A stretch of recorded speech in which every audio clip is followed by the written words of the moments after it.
the end goal, and this is ascension and enlightenment is inevitable. That's one sure thing for everyone.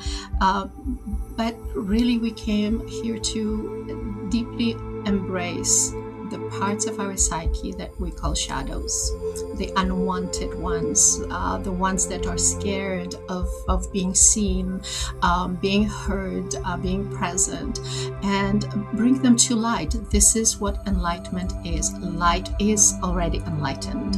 Light doesn't need more light to be shone on. There is not such thing, but what really needs our attention is the shadow, and that's where enlightenment, that's what ascension truly means. This is the going to the portals of our mind and seeing all the beauty and all the darkness that we have, and embracing it with courage and with joy.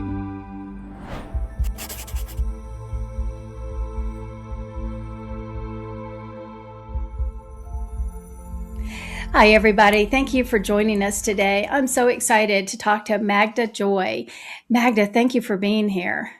Thank you for having me here today, Lisa. Yeah, we are going to talk about shadow work. And the reason why this is really an important subject, and it's an important subject to me because number one, when people use that term shadow work, a lot of people aren't really sure exactly what that means. And so we're going to talk about what that means, but also why it's so important, and especially why it's important just to find our happiness and joy.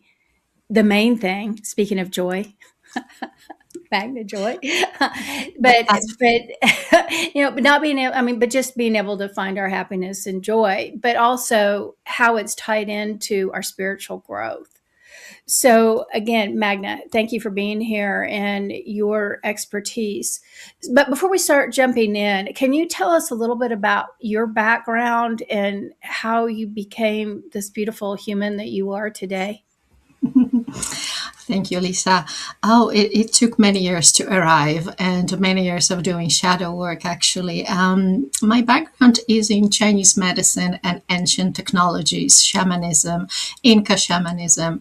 And I just landed at the place where, as you can see behind me, there is the Joy Academy. And this is a fairly newly born a place for people to land and be supported, and find that even sometimes scary topics like shadow work can be broken down to digestible pieces and not scary, and something that will actually nourish us and bring us to joy and reduce suffering, because that's what really this is all about.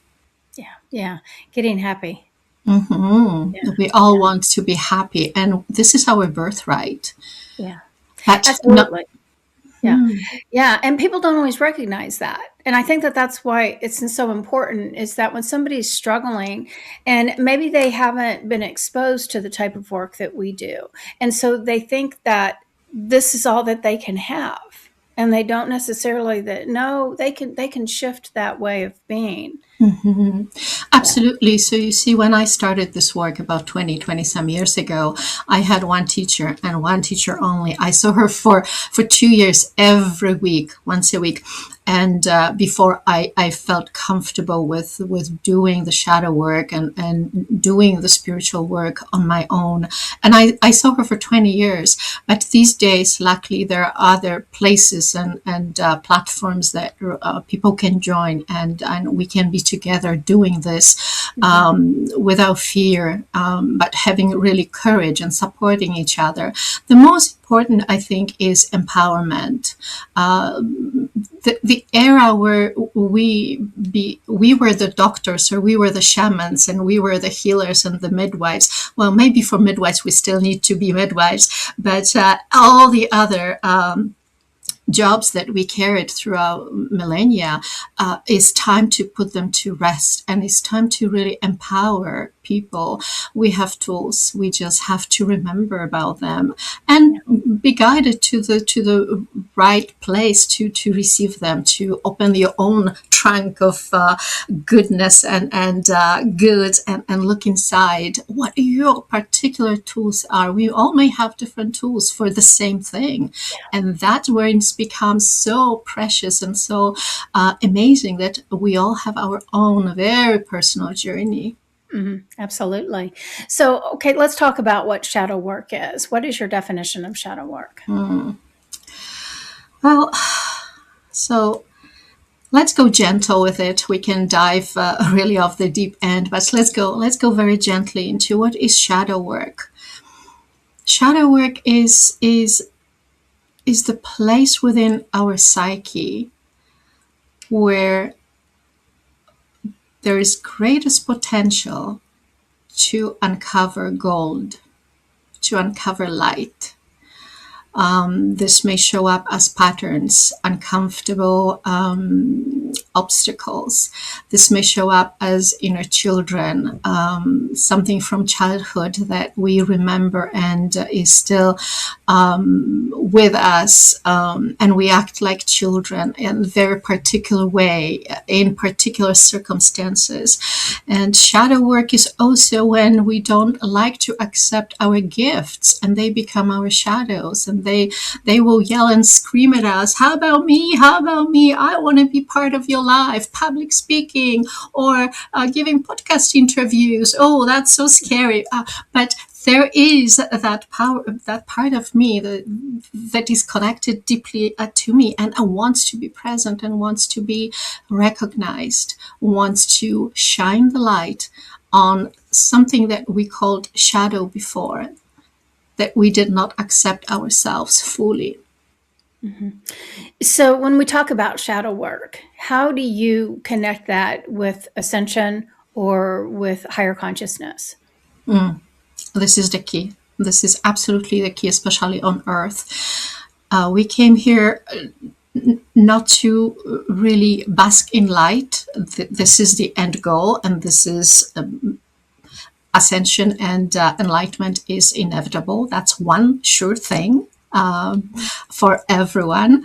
But really, we came here to deeply embrace the parts of our psyche that we call shadows, the unwanted ones, the ones that are scared of being seen, being heard, being present, and bring them to light. This is what enlightenment is. Light is already enlightened. Light doesn't need more light to be shone on. There is not such thing, but what really needs our attention is the shadow, and that's where enlightenment, that's what ascension truly means. This is the going to the portals of our mind, and seeing all the beauty and all the darkness that we have, and embracing it with courage and with joy. Yeah. So this can be a little bit challenging for people because, if a lot of times, and I will say that I have done this in the past, I was taught that, if I ever had a bad experience or if I was uncomfortable, my parents, or they're from the generation where you just don't talk about things. You need to stuff it down and suck it up and keep moving forward. And because of that, when I have the thought of going to a place that is uncomfortable, a bad memory or a bad experience, it's easier just to go into denial and shut it out. Our protection, that's our natural way, I think, of protecting ourselves, the way the mind works. So when I think about, I have to go back to a childhood abuse that I really don't want to go back to and look at again because it's painful. How do you help people, or how do you advise them to get through the fear of going back to clear up that energy? They're very important steps that we can't forget. One is regulation of our nervous system. We have to recognize what we are able to do and what our limits are at this very moment, and fully respect that, and not turn around and say, I never want to do it again. But we need to have place of safety, place where we can trust someone or many people. Actually, sometimes it is in group settings that we need to be witnessed. We need to be acknowledged. Yes, it happened to me. And yes, I have people around me now supporting me. They are not running away. They are not scared. They are taking care of me by simply holding space. And I feel safe enough to make perhaps one simple step forward towards what happened. And if this is only one step today, maybe tomorrow is another step. This is how we regulate our nervous system. We cannot push, we cannot demand, although the mind would say, oh, I wish I was over this part of my life. Let's do it quickly. Where is the solution? But really, we need gentleness, we need care, we need love most of the time. These are the things that we were truly denied in childhood that led to unfortunate events.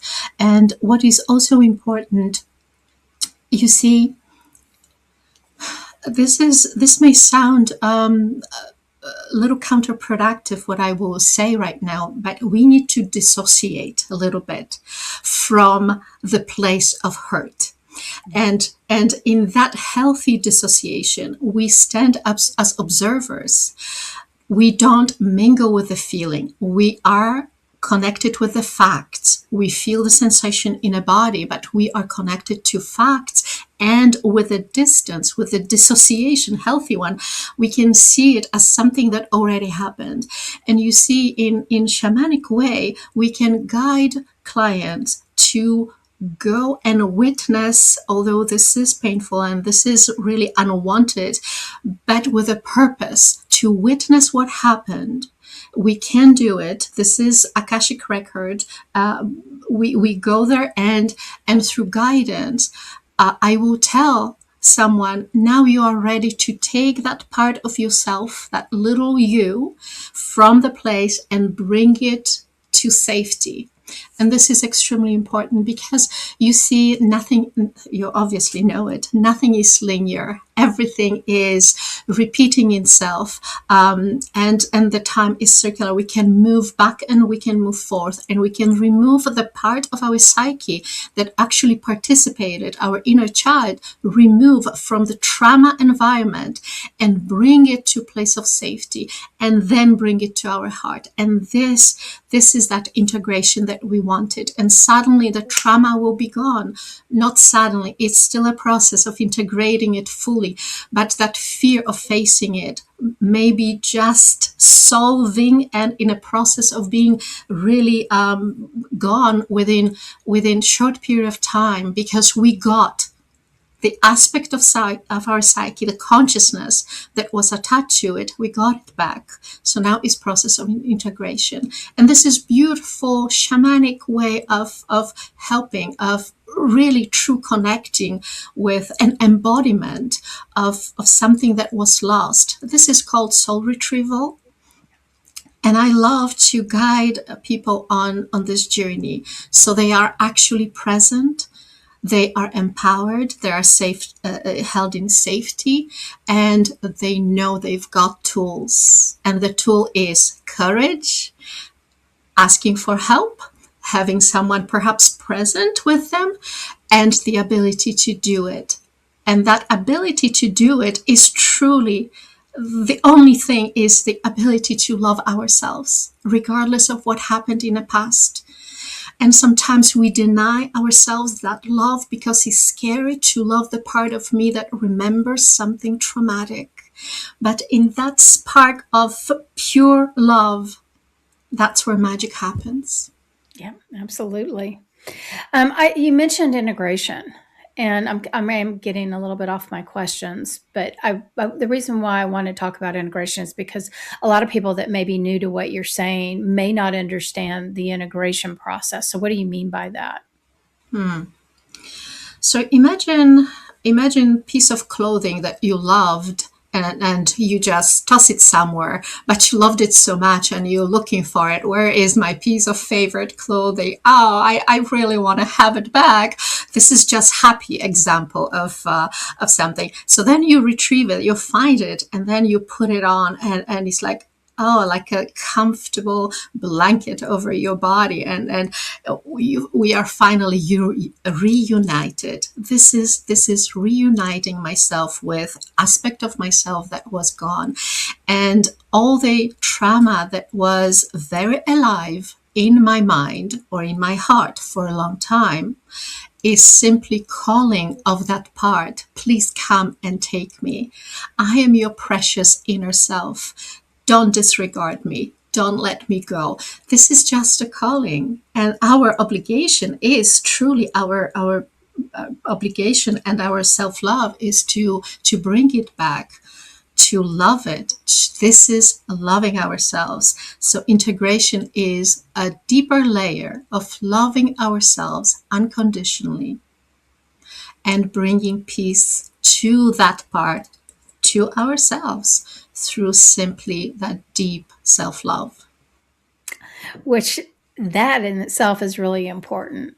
So this leads into the next question that I have. When we do shadow work ourselves, and we let go of these pieces and bring in that place of love for myself, how does this affect the collective? Just like I'm very often being asked about past lives. Is it my past life? Well, does it really matter?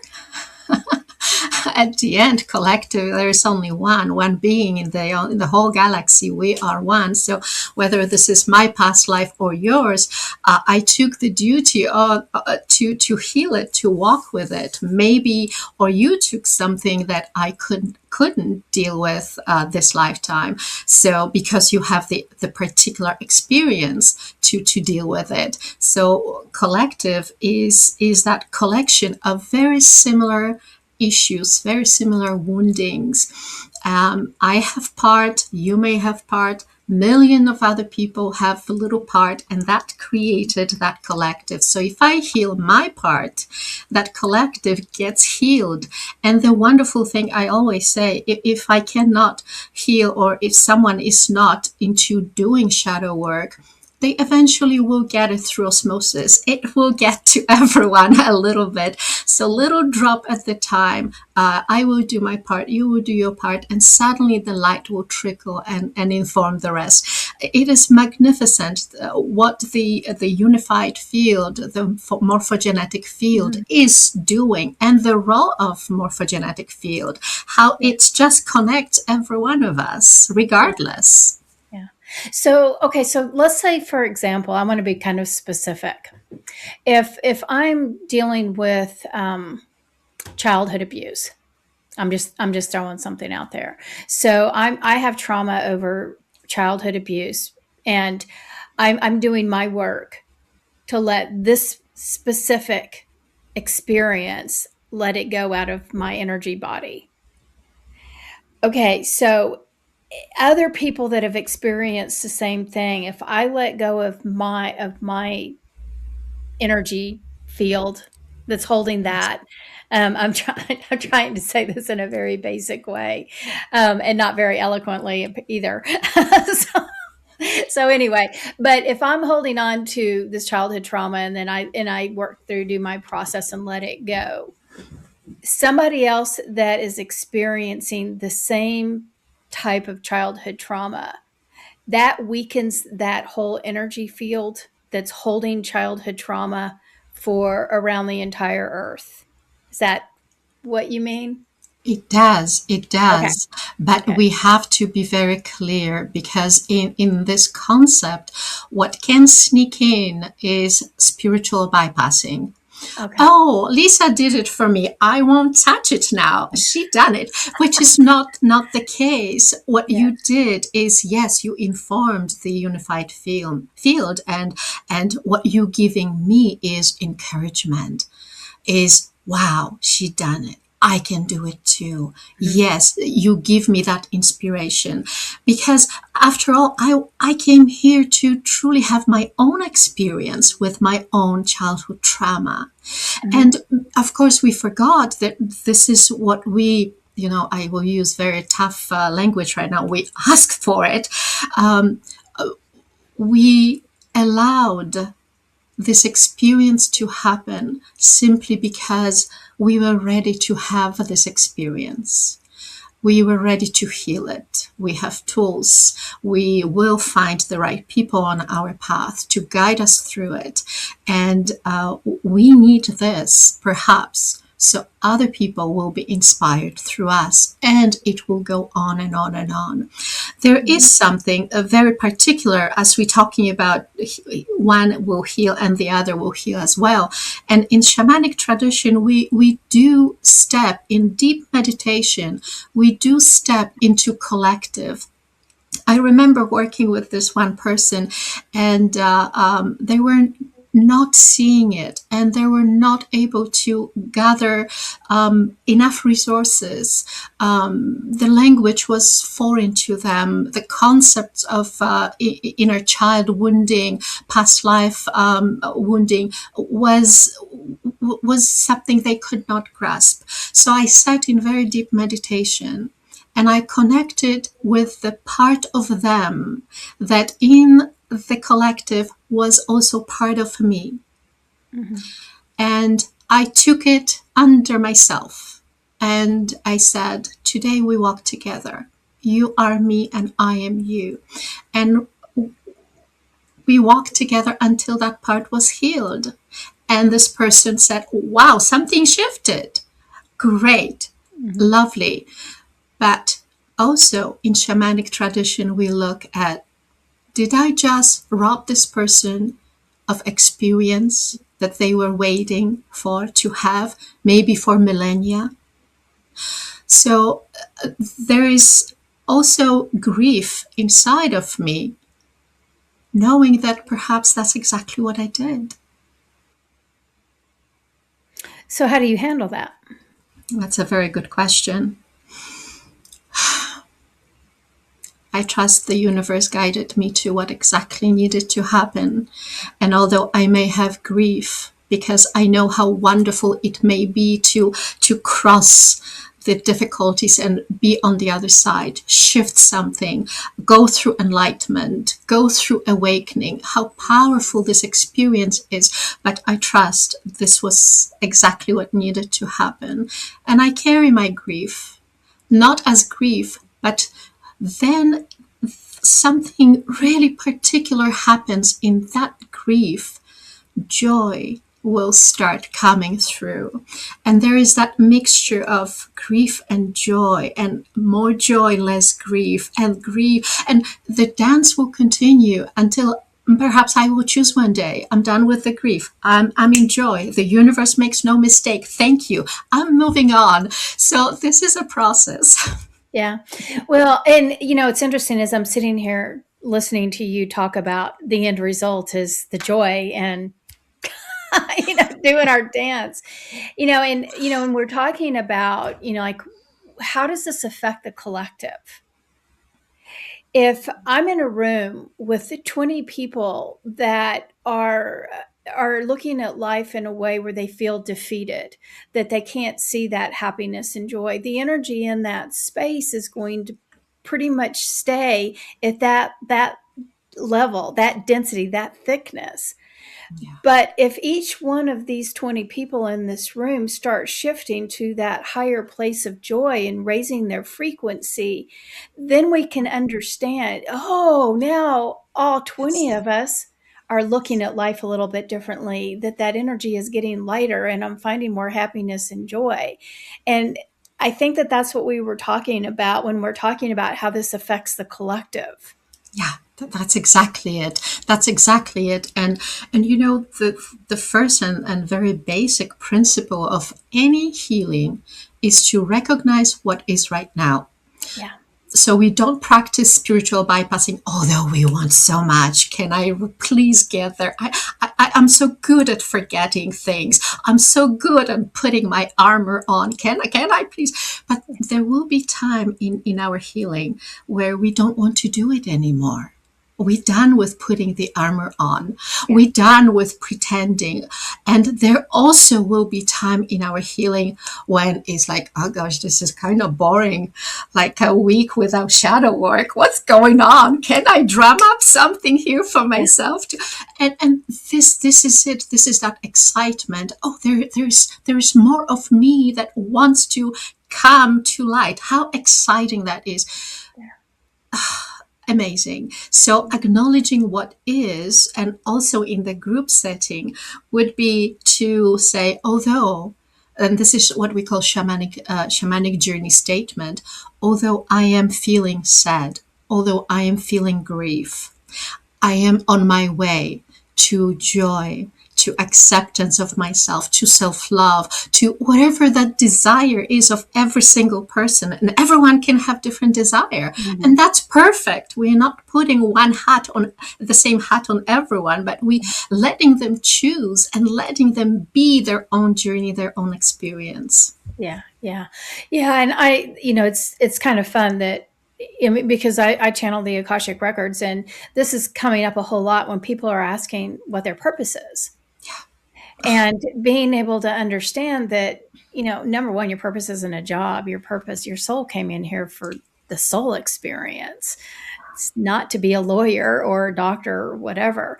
Mm-hmm. But what is coming up more and more and more is that your purpose is to get happy. Okay, so this is my individual. This is part of this whole big thing. But my purpose is to break all of these patterns, especially in this lifetime, especially. We had other times that we had to create these things, these energy patterns. Now it's time to break these energy patterns. But as I do my work and I find my happiness and my joy, and then it goes out to the collective energy. Yes. People don't fully understand that by me getting happy, it is affecting the entire universe. And it's much bigger than, it's like, I'd always tell people, it's like, okay, now you have a homework assignment. This isn't just for you. It's for humanity. So does that make sense? Yes, absolutely.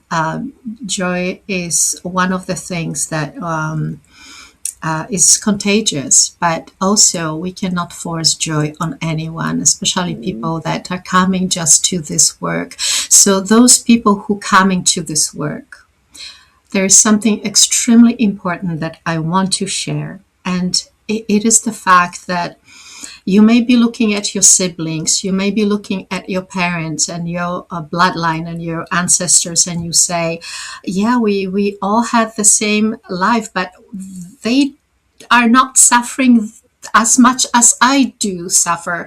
Well, there's always one person in family that will start recognizing the need for healing. And the need for healing no longer will be going to psychologists, going to psychiatrists, taking pills, going on SSRIs, mood swing, what is the word I'm looking for? Management. But we'll be looking for something deeper. There will be call inside. I don't know where to go. That is good, because if you knew where you want to go, if the pharmacy is not direction anymore, which is fine, there's absolutely nothing. We have to go through stages. I spent years on antidepressants until I got to the point where I said, okay, there is what else there is for me, and if I don't see the path being clear, that means I am on my path. Actually, it's not the given solution anymore, but is something that I hear inside being called, being invoked, awakening slowly. So every family has a person that will stand and look for different solutions. And this is healing the lineage. Mm-hmm. So I want to congratulate to everyone that hears that stimulation inside and feels all this. How do I do with this? Is it for me? This is too big. No, it's not too big. And yes, you chose to be the last in the lineage, and you chose to be the first one. What what amazing courage it is. What amazing privilege it is to give myself, to give my family, and that goes back and that goes forth. Yeah. Yeah. Well, this segues right into my my next question, talking about our ancestry, our past lives, and how these lineages, these experiences, not only my birth lineage, but my past life lineages as well. And how is that affecting our DNA and the Akashic records? And what does shadow work do to engage that so that these old patterns can be let go of? Hmm, hmm. There is so much to talk about DNA, but just the mere fact that at our conception there was mom's DNA and my dad's DNA, but there was also my own DNA, the lineage that I'm coming with.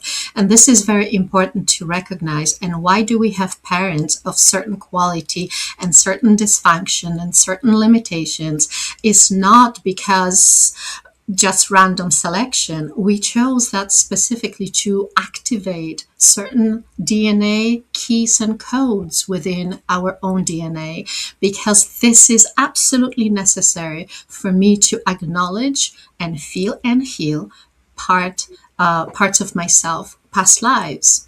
And every past life, I'm just jumping a huge jump right now, but I think it's important to share, because very often people say, I'm afraid to even look what kind of past lives I had. My life is pretty comfortable. And if I see something or I feel something that will trigger me in some way, oh, I'm not sure. Well, here is the key. We chose every single past life exactly the way we lived the life, and exactly the way we died, exactly the way we ended with unresolved issues, because that past life is becoming my teacher. Yep. This is accumulation of knowledge, accumulation of experiences, and what a better way than learn from my own self that lived and has the experiential knowledge, is just forgot who it is, just forgot about the light. So my role is to work with it until the time he or she will remember and will stay in their own power and confidence of knowing, oh, I'm also the spark of the almighty universe. Mm-hmm. Yeah. So you just barely mentioned about codes of light. So let's talk about codes of light hidden in the darkness. Number one, what are these codes of light? Are they coding, or are they light with messages in it? So what are the codes of light? And then how does a situation where I'm feeling like I'm in the darkness, how does that bring up these codes so that we can recognize them more and start integrating those codes? Yes. Mm. I saw this picture, two women, the same woman sitting side by side. One is depicted in white light, the other one is depicted in shadowy light. And the shadowy light said, you called me anger, but you sat with me long enough to know that I am actually sadness. Mm. Oh, so what is inside? People, perhaps, I don't want to say people, I will talk about myself. I may run away from grief, but in grief, perhaps, is tenderness of loving beyond anything that I ever knew. I may be running away from boredom, where boredom is the teacher of perhaps compassion, or perhaps being with myself with love. So we may be looking at obstacle only without realizing that a light is behind it. And so it comes from a darker shade of light to a lighter shade of gray into pure light, where we realize this was our path to learn something very specific that we came to learn. And it is all in our DNA. Our DNA responds to our thoughts. Our DNA responds to our vibration, to vibration of our collective, to vibration of our community, our household. So we are constantly being tuned in with our surroundings. So we realize what is the next step that wants to come forth and wants to be seen and be transformed, because every darker shade of light is just darker shade of light. Mm-hmm. And it wants to know its full potential in both aspects. It wants to know its full potential in the so-called darkness, but it also wants to come back and return to pure light once having the journey. There is this beautiful Buddhist teaching about equanimity and the power of not going full speed, chasing the light that we want, those beautiful codes that we truly want and crave, and not rejecting and pushing away the codes that are hidden light inside, which we call the shadow, which we call the darkness. But sitting in a place of comfort and welcoming both as they show, our life is always in balance. There is beautiful, even though we may have a week or two of so-called shadow work and being unhappy and going through a little depression, but there will be a week of beautiful things that are happening. So there's always balance. We need to recognize the balance as a principle and law, universal law. Mm-hmm. So when you're doing shadow work with people, have you witnessed downloads of people being able to recognize new light codes or new forms of light that are coming in?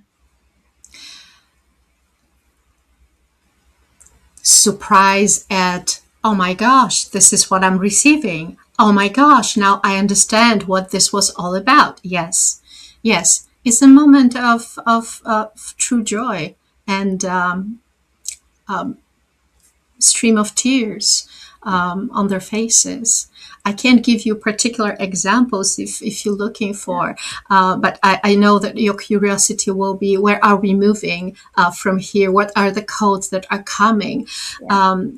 But perhaps I can speak a little bit about my own journey. I know that very deep transformation, especially of the reptilian brain, is happening right now, and we are in the midst globally and personally to shed that part. There is the deepest and most profound code right in the dead center of our reptilian brain. We see it, just we walk around it without recognizing it, and this code is being activated right now in majority of humans. It is a journey, it is a path, it is enlightenment, if you will, but it's happening and will happen fully. I have no doubt. Yeah, and what's funny is that that's my next question. About William Brain. But I did, people may not understand what you're talking about when you say the reptilian brain. So can you go into a little bit more detail about what you mean by that? And reptilian, yes, people were saying like a reptilian. Yes. This is the oldest human brain, actually. And scientists claim this brain is older than human species on the planet. So that is coming from somewhere else in the universe. Just be clear on that. So this is our survival mechanism. And when I say reptilian brain, I don't necessarily mean the very bottom of our big brain, the white and gray matter. I am talking about field. because every part of the brain is actually a field, a dimension, a portal that we need to venture in with courage and excitement. Once we get there, of course, everything is journey, and just see what's there. What's there for me? And this is our nervous system. This is the vagus nerve, the longest nerve in the body that actually coexist with the central nervous system. And this is quite important to understand. This is the ultimate separation in a physical world, because there are two streams of nerves and systems working together, not really recognizing that they are one and the same. So, what's special about reptilian brain? It holds all memories of our past. This is the deepest place of Akashic records. And of course, there is the mammalian brain and neocortex and prefrontal lobe, and we just travel through all of them all the time. So when I feel there is not much happening in my life, I might be in the neocortex. And just enjoying life and seeing life. Oh, this is the journey I'm on, and seeing from a flight of a big bird, for instance. But then I will dive back to reptilian brain and see what is ready, what I am ready for, what my nervous system has acclimatized to, what vibration is ready to release. And these are the darker codes that are being transformed into pure light codes. So the deeper the darkness, the more light there is. Okay, so how okay, so when you're talking about the reptilian brain, because obviously when I created the question, my question to you was, are you talking about the alien species, the reptilians, or is this just a layer, like you said, like the frontal cortex and the different parts of our brain? Well, that's a very deep question, and not to rattle anybody's belief, but any of the listeners, they already hear, so they are ready to hear certain things. Well, we were created in a laboratory. So we have some of the parts of our psyche, of our physical DNA from other species, including the reptilian race. Absolutely 100%. Mm-hmm. Well, I agree with that, by the way. Yeah, I think we have a lot more DNA embedded within us than we could ever even imagine. For sure. We are already an intergalactic species by just the very fact of our DNA and where it's coming from and what is carries. There is a reason why scientists call certain part of our DNA the junk DNA, and only specialists go into there recreating aliens and say, "Ooh, maybe we shouldn't be going there." So, yeah. Well, I agree with what you're saying. Well, it is fascinating, and I love to know my past. I love to dive deep and know my own truth, and my curiosity is endless. And I call myself, "Hey, Magda, come back. Let's ground and let's be here. This is enough." It is, but it's also fun to recognize by using that term that there is more meaning behind it than just the term the reptilian brain. So, but when the other part that we as humans, we have a tendency to get into mental story loops. Mm. And that we can kind of get stuck in these loops. So when we're talking about this, it can be more specific in what we're talking about as far as the stories or the mental loops, but then the timeline loops as well. Mm-hmm, mm-hmm. So this is very interesting. The truth about us human beings is that we cannot resolve reptilian brain issues, which is trauma, drama, fight, flight, survival. We cannot resolve it in the reptilian brain. We always have to move up. We cannot resolve our emotional soup, trauma soup that we swim in the mammalian brain. We have to move up to the neocortex and so on and so forth. But the thing is, it's really to recognize what are the tools that I have to work with, let's say, reptilian brain. And these are the loops. This is where we were stuck sometimes for millennia, following and redoing and doing the same pattern over and over again in different versions is the same copy, or a copy of the same issue that I'm trying to solve. The best way to work with the reptilian brain issues, the loops, actually is somatic work, is bringing it to body memory, is mapping our body, where it is, how it feels. And the feeling is very important because we're stepping already into the limbic brain that talks about feelings, where the reptilian brain doesn't understand feelings. So this is the way. What brings me out from reptilian brain stagnancy and patterns? What brings me out from neocortex, being stuck with emotions and not knowing how to, being empath before, and not knowing how to live my life, right? So there are tools, and they are very important to know and recognize. Mm-hmm. Okay. So when we have unhealed stories and the shadow is preventing us from actually living in our truest potential, how do we get down to recognizing? Because like a lot of times, I can look at, I have a great family, I have a great husband, all my kids are successful, I have money in the bank, I have a roof over my head, my life is pretty great. But underneath there's some shadows that I'm not really fully recognizing that they're limiting my fullest potential. Yes. Mm-hmm. How do we recognize that? This is this is a really tough question, and I will be very gentle with it.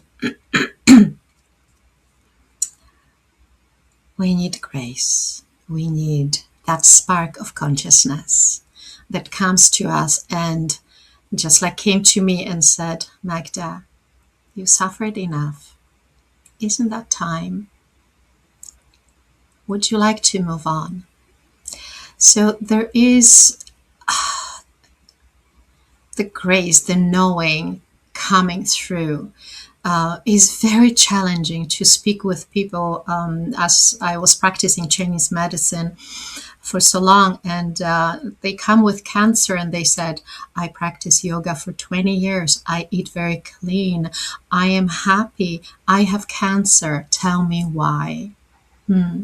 So every disease, and through my clinical practice, I have absolutely zero doubt that whether this is broken arm, strained muscle, mental disease, cancer, heart attack, liver failure, or kidney failure, whatever it is rooted and related to some form of shadow, some form of unhappiness.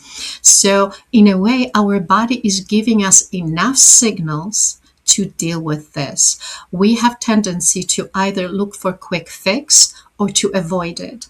So the person that trains yoga for 20 years and eats clean and does everything right, there was something, most likely spiritual bypassing, most likely avoidance, most likely it was preference. I prefer to be here, and I'm doing great job for not letting my dark thoughts to come and take over me.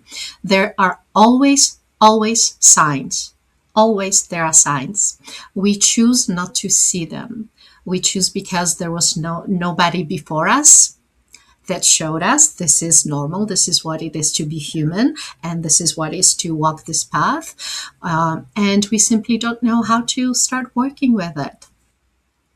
So give me some examples Of of these things that, because okay, so I'm envisioning, I'm telling the story in my head as you're talking, and I'm thinking about the yoga teacher who's, she's doing everything yes, right.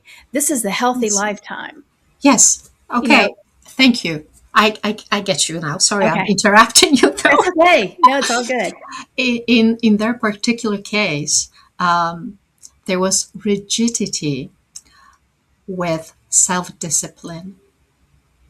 And that self-discipline was not acknowledged as dysfunction, but was prized as something really excellent.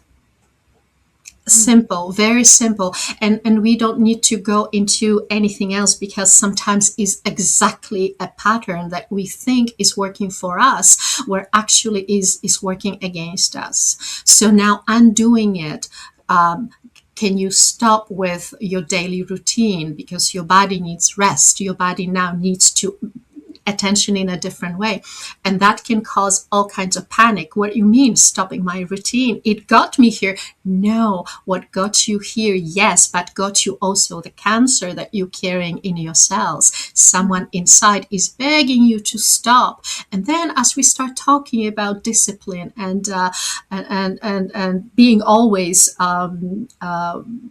alerted of what's going on around me, she realized, oh, my father always expected us to be of certain way, to be of certain kind. We didn't have freedom to choose. It was, we had to do certain things, and we had to be always polite and kind and not express anger and not express fear, or not even be too happy because that was disturbing to them. And then the flood opens up. Yeah. Yes. Absolutely. That's what I wanted to know.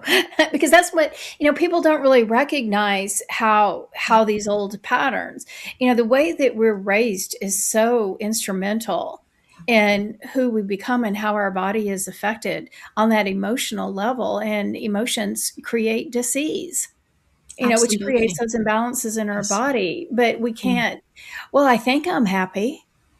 Oh, but Ooh. you have to be an overachiever, and you're not satisfied if you don't win it again. We're at the Olympics, this, Yes. Olympic week, and it's like you're not going to be satisfied if you don't win that gold medal. Like what was created in you that you feel like this is who you have to become. Absolutely. The Yeah, stories, the patterns from yeah, childhood, um, how I felt not good enough, not loved enough, not deserving, always on my tiptoeing. All those hmm, things creates the pattern that is becoming bigger and bigger. And we praise ourselves very often for having such impeccable personality and always being good and proper, where yeah, actually this is indeed something that is eating us inside.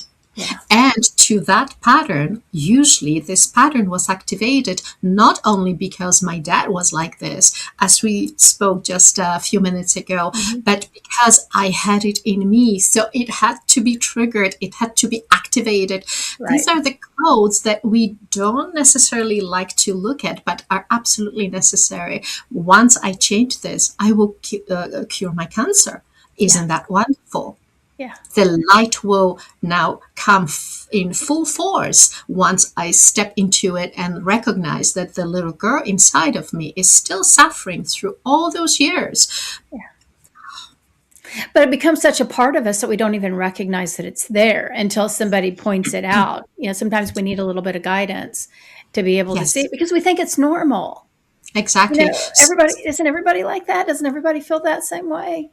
Yes, exactly. So I always ask people, go and listen to what people ask people that love you and can be very honest in a loving way to tell you the truth, how you look to them to be like.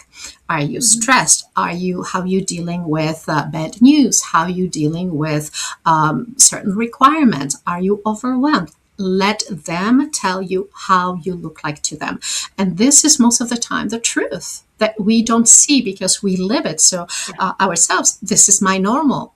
Yeah. How would I know how to even change since this is who I am? Yeah. Actually, this is not who I am. Yeah. Actually, this is far from who I am. This is far from who I want to be. Yeah. And this recognizing that is the beginning of the healing journey and transforming the darkness into light, the shadow into light. Yeah. Well, I think it's really important for people to understand that because, a lot of the ways that we are, were created from society as well. Our parents, they created these belief systems of how we should act, who we should be, because they're parents and because this is the societal exception. You have to dress a certain way so that people don't make fun of you. All of Exactly. these things that every single one of us has this, Yes, and everyone. yeah, and again, and I don't think that, well, I'm just like everybody else. Well, you don't understand that like everyone else is causing you to have cancer. So, Right, right, right. let's look at this just a little bit differently. But I also feel like, from my experience and what I've gone through and with the information from my records, I feel like we're in this particular lifetime where we are now, we are in this place to break these old patterns. And my guides call it, we're basically breaking these old karmic patterns that we've had for lifetimes and lifetimes and lifetimes. And being able to break these old patterns is basically clearing our energetic body so that we can really start recognizing who we are and become who we're meant to be, become that little reptilian and all those other galactic beings and whatever, the squirrel that the squirrel DNA that we have, being able to recognize all these different things that we have, because I don't think that any of us as human beings have ever been stripped down enough to really understand what it's like to be sovereign, to be in our truth, to be Yes, one. And yes, so this is our time to do this work so that we can find out what this is all about. How do you yes, feel about that? yes. Yeah, yes, absolutely. But what is really important, we chose this life on earth to have physical expression, physical body that is limiting us in so many ways and feels like foreign suit. And we would love to just unzip, remove, oh, I'm free. We chose this. And the reason being is we want to incarnate our highest self, our highest potential right here in this planet. And this is what we're doing. And this is what the codes are doing. And this is why we feel a little disoriented sometimes and a little off, falling off the wagon. Oh, what's going on? We are shifting our DNA to bring more light. Every single the enlightenment. Let's talk a little bit about the enlightenment. The enlightenment, there are two phases to human enlightenment. The first and most known one is shifting energy. So this is the yang. This is the principle of energy. These are our shadows. So we're shifting our shadows. They finding their light and they are getting enlightened. Perfect. And there is something else. So we are both yin and yang. And this is principle of being human.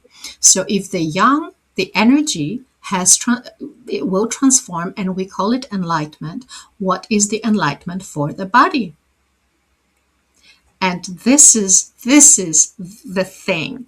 So it is to incarnate our mind, our higher mind, fully in our body.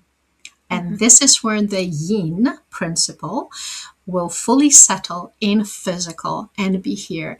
And therefore, we will stimulate our DNA to live as long as we want. We will choose our time of death. We will have intergalactic travel because our body will be able to be this thick or less dense. This thickness is simply energy that is of this density. This is the 3D. This is here. This is in the reptilian brain. So actually what we're doing, we are moving our body. We are moving our mind from 3D to 4D. And this is the full embodiment and full incarnation in the physical of our higher mind, our higher self. And that's the full story for human beings. And we are on the brink of that. Isn't that joyous and exciting? It is. So exciting. So exciting. Okay, so now that we've talked about all of the things about the shadow work and what we need to let go of, how do we do that? What are techniques and what are modalities that people can do to get the assistance that they need to do this? There are many modalities. I can speak for myself what I offer, and these are self-learning, self-recognizing paths of who we are as human beings, outside of the limitations, outside of the matrix, so we call it, outside of what we were told, and going beyond, and through courses like chakra course that I'm right now going through. Chakras are the wheels where DNA is condensed in a very particular way. Each chakra has its own Akashic record, and if we go there one by one and start healing them, this is what we want. This is the coming through into the light. If we do, I have this course called Journey Through the Mind, where we go through each portal and dimension is the field, the mind is the field, and we recognize what's stored in there, what we carry. This is another form of DNA, energetic DNA, that we carry for millennia, and what I'm ready to heal.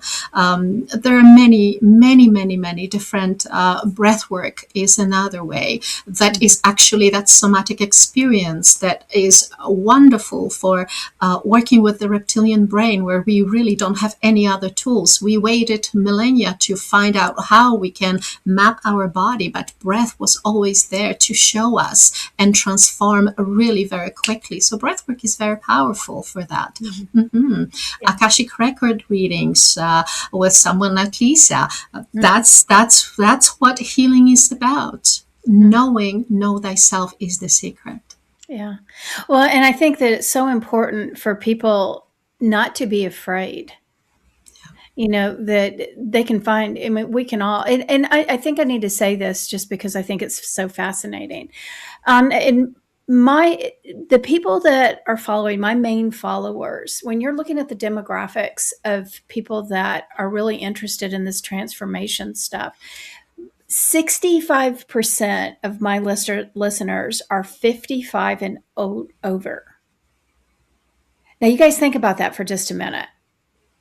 And you think about, we get to a certain stage in our lives where we're ready for some change, but either we don't know how to change, we don't know what to change, or we don't know where to go and how to do it. Yes. And so I think that it's really important for people to understand what you're saying is that, I think you and I are older. I'm 62, I mean, I understand that we're going through this change, but a lot of people are having these all of a sudden at our age are like going, what's happening here? Something's shifting and I'm not happy the way I used to be. I'm not happy in my marriage. I'm not happy in my job.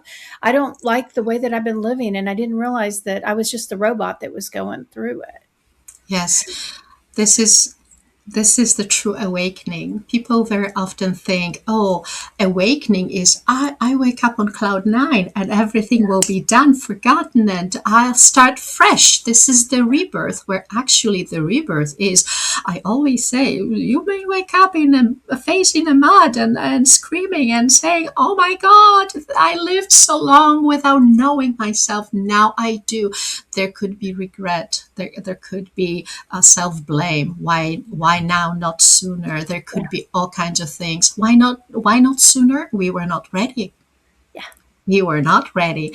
Now is the time, and the universe is perfectly orchestrated to give us everything we need, including the right timing when everyone will start waking up and going through this process. And again, we are ready.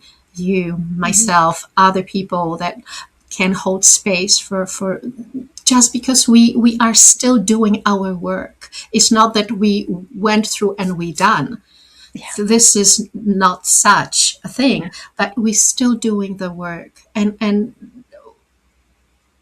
I hope people will find exactly the place to land, to feel safe, to feel comfortable, where their courage will blossom, where their self understanding will come to a beautiful peak experience of total renewal, rejuvenation, and new life, because that's where we're going and is very close. Absolutely. It's an exciting time. We It are in is. the most incredible times right now. So tell us well, first of all, tell us more about the services that you offer, because you also, I just got a notification that you're going to have a retreat in May in Mexico. Yes. Tell Yes. us about some of the services that you offer and about the Joy Academy. So Joy Academy is a platform for people to find each other and work with one another in community. I offer courses. These are channeled courses for this time and this day, rather than following something that already was taught maybe even 10 years ago. And you probably notice we have to speed up. We have to be always on a go. So I have this, the universe is saying, Magda, you will be teaching this course, but you will write it only when you meet all the participants. I said, really? And the universe says, really, because they're new people and you don't know what they need to be taught until you know them. And this is the new earth also. So private courses, private retreats, group sessions, at home retreats where we meet for 9 weeks, for instance, or a little longer or a little shorter. And we have that container where we support each other. Having tribe, having support is a key. We are we removed ourselves. I don't want to blame anybody because we did it to ourselves. We removed ourselves from the tribal roots of doing things together, growing together, learning together, healing together. So we right now craving this. I offer private mentorships and consultations. Please welcome to go on my website, magdajoy.com, and just see. The website is very simple. I don't want to neither scare people or pretend in any way. I do it myself and I am not techie. So you will see all the mistakes. Please forgive me as I forgive myself. And and I welcome anyone who would love to connect with me. You can schedule a 20 minutes free consultation, and just to, not consultation, but to really get the vibe going. Everybody needs to feel the person they want to work with. If it doesn't work, it does not work, and we will just simply acknowledge this. But if it does, wow, there's a new door opening up. Yeah. Yeah. And actually, it was kind of funny because I was looking at your website the other day and I was looking at the photographs and there's some faces that I recognize. It was like, oh my God, I know that person. So anyway, it was fun for me. So anyway, but all of Magna's I cannot say Magda's information is going to be in the video description. Just click over to the video description, scroll down to the bottom, and you will see her website information. And thank you so much for being here, Magda. Gosh, what an honor it was to talk to you, and what a privilege. And for you guys, we'll see you next Monday. Thanks for joining us. Thank you, Lisa.